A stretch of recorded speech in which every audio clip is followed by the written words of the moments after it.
ॐ भूर्भुवः स्वः तत्सवितुर्वरेण्यं भर्गो देवस्य धीमहि धियो यो नः प्रचोदयात्।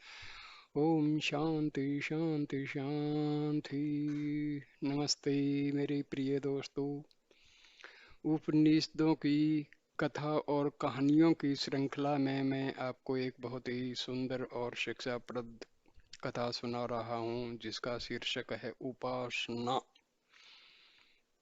इसमें एक प्रकार से ब्रह्म ज्ञान और आत्मज्ञान का उपदेश दिया गया है। सुनिए इस कथा को। गार्गे वाला की बलाक का पुत्र प्रसिद्ध वेदज्ञ था। उसने विभिन्न देशों में भ्रमण किया और उशीनर, मत्स्य, कुरु, पांचाल, काशी और विदेह में जाकर कुछ काल के लिए प्रत्येक प्रदेश में प्रवास किया। एक बार वह काशीराज अजातशत्रु के पास गया और बोला, मैं आपको ब्रह्म के संबंध में कुछ बातें बताना चाहता हूँ। अजातशत्रु उसकी इस तरह की बात सुनकर बहुत प्रसन्न हुआ और बोला, हे ब्राह्मण, तुमने ऐसी बात कही है जिसे सुनकर मेरा चित्त प्रसन्न हो गया है। मेरे पास बहुत से लोग आते रहते हैं और मुझे पूर्ण ब्रह्म ज्ञाता जानकर इस बात के लिए तंग करते रहते हैं कि मैं उन्हें ब्रह्म ज्ञान सिखाऊं। एक तुम ही मेरे पास ऐसे आए हो कि मुझसे कुछ सीखना नहीं चाहते बल्कि मुझे सिखाना चाहते हो। मैं तुम्हें इसी बात पर एक सहस्र गायें प्रदान करता हूँ। बालाकी बोला, मैं उस पुरुष की उपासना करता हूँ जो सूर्य में आत्मा रूप में विराजमान है। अजात शत्रु ने कहा, इस प्रकार की गर्व भरी बात न कहो। मैं उसे श्वेत वस्त्रधारी विराट रूप मानकर उसकी उपासना करता हूँ।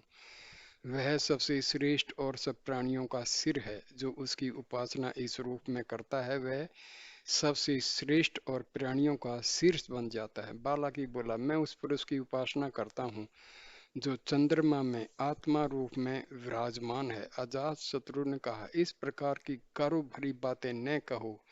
मैं उसे अन्न की आत्मा मानता हूँ। जो इस रूप में उसकी उपासना करता है वह स्वयं अन्न की आत्मा बन जाता है। बालाकी बोला, मैं उस पुरुष की उपासना करता हूँ जो बिजली में आत्मा रूप में विराजमान है। अजात शत्रु ने कहा, इस प्रकार की गर्व भरी बातें न कहो। मैं उसे सत्य की आत्मा मानता हूँ। जो उसकी उपासना इस रूप में करता है वह स्वयं सत्य की आत्मा बन जाता है। भलाकी बोला, मैं उस पुरुष की उपासना करता हूँ जो वज्र में आत्मा रूप में विद्यमान रहता है, विराजमान है। आजाद शत्रु ने कहा, इस प्रकार की गर्व भरी बातें न कहो। मैं उसे शब्द की आत्मा मानता हूँ। जो इस रूप में उसकी उपासना करता है वह स्वयं शब्द की आत्मा बन जाता है। बालाकी बोला, मैं उस पुरुष की उपासना करता हूँ जो वायु में आत्मा रूप में विराजमान विराजमान है। अजात शत्रु ने कहा, इस प्रकार की गर्व भरी बातें मत कहो। मैं उसे इंद्र मानता हूँ जो वैकुंठ है, अर्थात जो किसी भी बात से कुंठित नहीं होता, जिसकी सना अजय और अपराजित है। जो इस रूप में उसकी उपासना करता है वह विजयी बनता है और कोई उसे नहीं जीत सकता। बालाकी बोला, मैं उस पुरुष की उपासना करता हूँ जो आकाश में आत्मा रूप में विराजमान है। अजात शत्रु ने कहा, इस प्रकार की गर्व भरी बातें मत कहो। मैं उसे पूर्ण और अप्रवृत्ति, चेष्टा या कामना से रहित ब्रह्म मानता हूँ। जो इस रूप में उसकी उपासना करता है वह संतति, संपत्ति, यश और ब्रह्म महिमा से भरपूर रहता है, स्वर्ग प्राप्त करता है और वायु पूरी आयु का भोग करता है। बालाकी बोला, मैं उस पुरुष की उपासना करता हूँ जो अग्नि में आत्मा रूप से विराजमान है। अजात शत्रु ने कहा, इस प्रकार की गर्व भरी बातें मत कहो। मैं उसे असहनीय रूप से आकर्षक मानता हूँ। जो इस रूप में उसकी उपासना करता है उसका आकर्षण असहनीय रूप से तीव्र हो उठता है। बालाकी बोला, मैं उस पुरुष की उपासना करता हूँ जो जल में आत्मा रूप में विराजमान है। अजात शत्रु ने कहा, इस प्रकार की गर्व भरी बातें मत कहो। मैं उसे तेज की आत्मा मानता हूँ। जो इस रूप में उसकी उपासना करता है वह स्वयं तेज रूप आत्मा बन जाता है। बालाकी बोला, मैं उस पुरुष की उपासना करता हूँ जो दर्पण में आत्मा रूप में विराजमान है। अजातशत्रु ने कहा, इस प्रकार की कारो भरी बातें मत कहो, मैं उसे ही प्रतिरूप परछाई मानता हूँ। जो इस रूप में उसकी उपासना करता है, उसकी संतान उसके सच्चे प्रतिरूप को पाती।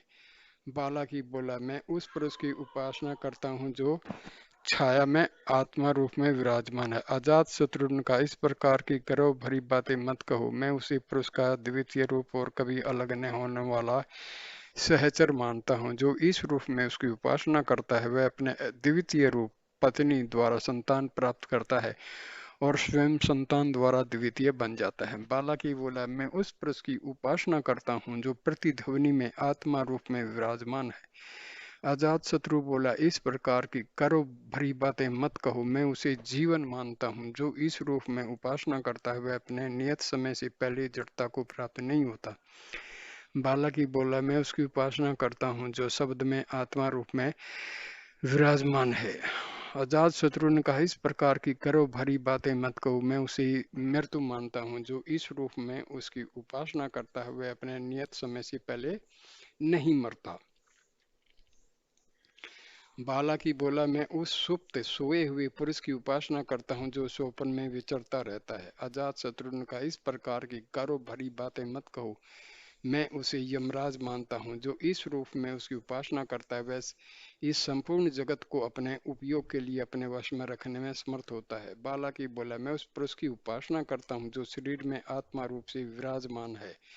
आजाद शत्रुघ्न का, इस प्रकार की गर्व भरी बातें मत को, मैं उसे प्रजापति मानता हूँ। जो इस रूप में उसकी उपासना करता है, वह संतति, संपत्ति, यश और ब्रह्म महिमा से भरपूर होता है, स्वर्ग प्राप्त करता है और पूरी आयु का भोग करता है। बालाकी बोला, मैं उस पुरुष की उपासना करता हूँ जो दाहिनी आंख में आत्मा रूप में विराजमान है। अजात शत्रु ने कहा, इस प्रकार की करो भरी बातें मत कहो, मैं उसे वाणी की आत्मा, अग्नि की आत्मा और ज्योति की आत्मा मानता हूँ। जो इस रूप में उसकी उपासना करता है, वह स्वयं इन सब की आत्मा बन जाता है। बालाकी बोला, मैं उस पुरुष की उपासना करता हूँ जो बाईं आंख में आत्मा रूप में विराजमान है। अजात शत्रु ने कहा, इस प्रकार की करो भरी बातें मत कहो, मैं उसे सत्य की आत्मा, बिजली की आत्मा और तेज की आत्मा मानता हूँ। जो इस रूप में उसकी उपासना करता है, वह स्वयं भी इन सब की आत्मा बन जाता है। बालाकी ने जब अजात शत्रु की इस प्रकार की ज्ञान भरी बातें सुनी तो उसका अहंकार ठंडा पड़ गया। उसे चुप रहते देखकर अजात शत्रु ने कहा, हे बालाकी, क्या तुम्हारे ज्ञान की सीमा यही तक है? बालाकी बोला, हाँ, मेरे ज्ञान की सीमा यहीं तक है। अजात शत्रु ने कहा, अकारण ही अपने ज्ञान पर गर्व करना उचित नहीं। तुम मुझे ब्रह्म ज्ञान बताने आए थे, जबकि तुम्हारा ज्ञान इतना सीमित था। सुनो, मैं तुम्हें ब्रह्म संबंधी ज्ञान बताता हूँ। हे बालाकी, जो इन सब भूतों का कारण है, संपूर्ण सृष्टि चक्र का जो करता है, वही पुरुष जानने योग्य है। बालाकी ने अजातशत्रु को उसी समय अपना शिक्षक मान लिया और नियमानुसार हाथ में यज्ञ काश लेकर बोला, आज से आप मेरे गुरु हुए और मैं शिष्य के रूप में आपकी सेवा करना चाहता हूँ। अजातशत्रु ने कहा, यह प्रकृति के विपरीत ही है कि एक अक्षत्रिय किसी ब्राह्मण को शिक्षा दे। फिर भी मैं जितना जानता हूँ तुम्हें अवश्य बताऊंगा। यह कहकर अजातशत्रु उसका हाथ पकड़कर उसे लेकर आगे चला। एक स्थान पर उन्हें एक सोया हुआ पुरुष दिखाई दिया। अजातशत्रु ने उस पुरुष को संबोधित करते हुए कहा, हे विशाल, हे श्वेत वस्त्रधारी सोमराज। पर उस पुरुष के कानों तक उसकी बात नहीं पहुंची और वह सोया ही रहा। तब अजातशत्रु ने अपनी छड़ी से उसे हिलाया और वह पुरुष तत्काल जाग उठा। तब अजातशत्रु ने बालाकी से कहा, हे बालाकी, क्या तुम जानते हो कि यह पुरुष इस समय कहाँ सोया हुआ था? कहाँ यह सब क्रिया हुई और यह कहाँ से लौट कर आया? बालाकी इस प्रश्न का कोई उत्तर नहीं दे सका। अजातशत्रु ने कहा, हे बालाकी, हृदय की हिता नाम की नाड़ियाँ हृदय के चारों ओर से छाए रहती हैं। वे उतनी ही सूक्ष्म होती हैं जितना एक बाल एक सहस्र बार चीरे जाने पर होता है। उनमें सफेद, काला, पीला और लाल इन रगों के बीज वर्तमान रहते हैं। जब सोया हुआ मनुष्य कोई स्वप्न नहीं देखता तब उस अवस्था में वह उन्हीं पर आराम करता है। उसके बाद वह प्राण में मग्न हो जाता है। तब उस प्राण में वाणी नाना नाम के स्थान प्रवेश करती है, दृष्टि नाना रूपों के साथ प्रवेश करती है, श्रोत्र नाना शब्दों के साथ प्रवेश करता है और मन नाना विचारों और चिंताओं के साथ प्रवेश करता है।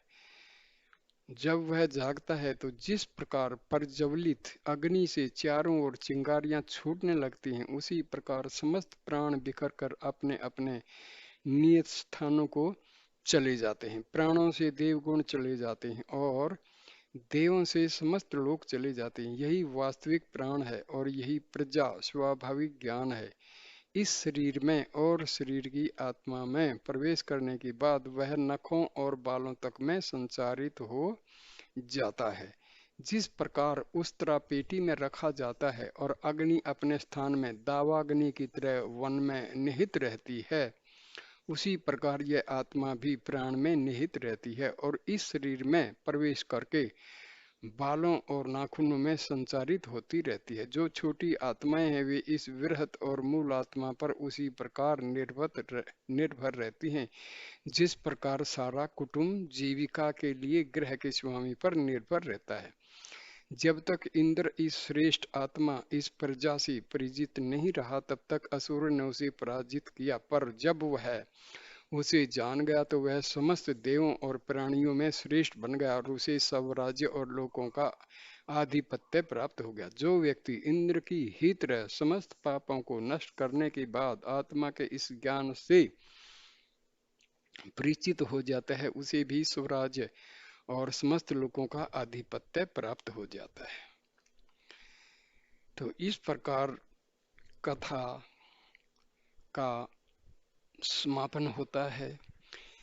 ये सारी कथाएं जो है ना, आत्मज्ञान, तत्व ज्ञान और आत्म विद्या के बारे में हैं। इनमें ऊपर से तो दिखाई दे रहा है कि शरीर के अंगों की कहानी कही जा रही है, लेकिन वास्तव में इनका बहुत ही तात्विक अर्थ है। कहने का मतलब यही है कि हमारा शरीर में जो कुछ भी है उसको संचालित करने की जो शक्तियां मिलती हैं वो हमारी आत्मा से ही मिलती हैं और आत्मा का साक्षात्कार ही हमारे जीवन का लक्ष्य है। मानव जीवन के 4 लक्ष्य हैं: धर्म, अर्थ, काम और मोक्ष।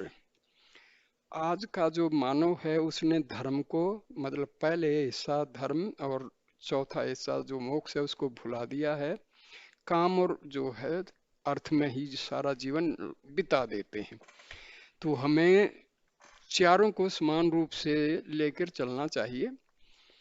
धर्म का भी, धर्म को भी जानो, पैसा कमाओ, धन दौलत कमाओ, अर्थ करो, संतान उत्पत्ति करो और मोक्ष के रास्ते पर भी चलो। तो ये हमारे जीवन के चारों जो उद्देश्य हैं उनकी पूर्ति के लिए चारों का ख्याल हमें अपने जीवन में रखना चाहिए।